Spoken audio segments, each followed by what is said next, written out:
Good morning বন্ধুরা, আশা করি আপনারা সবাই খুব ভালো আছেন। আমার চ্যানেল দ্য কুকস এন্ড কম্প্যানিয়নে আপনাদের সবাইকে স্বাগত জানাই।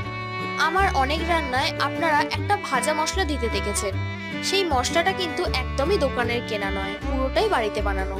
আজকে আমি সেই ভাজা মশলার রেসিপিটাই নিয়ে চলে এসেছি, তাই বেশি দেরি না করে শুরু করা যাক।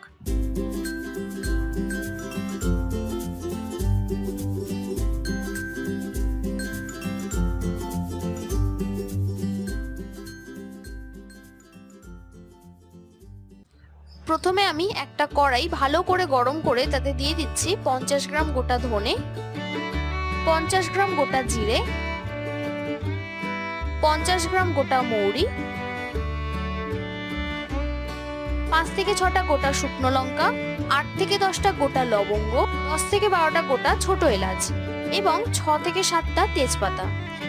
এবার এই সব মশলাগুলো হালকা ধোঁয়া ওঠা অবধি নাড়তে হবে।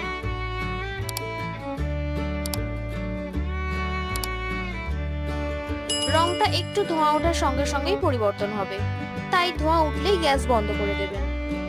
এই দেখুন ধোঁয়া উঠে গেছে, এবার আমি এটাকে মিক্সিতে গুঁড়ো করে নেব। দেখুন ভাজা মশলা কিন্তু একদম রেডি। আমি এটাকে হাতে নিয়েও দেখিয়ে দিচ্ছি।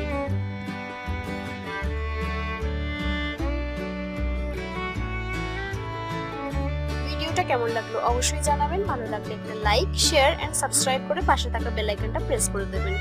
আমি রান্নায় যা যা ব্যবহার করেছি তা কিন্তু আমি সমস্তটাই ডেসক্রিপশনে দিয়ে দিয়েছি, আপনারা চাইলে চেক আউট করতে পারেন।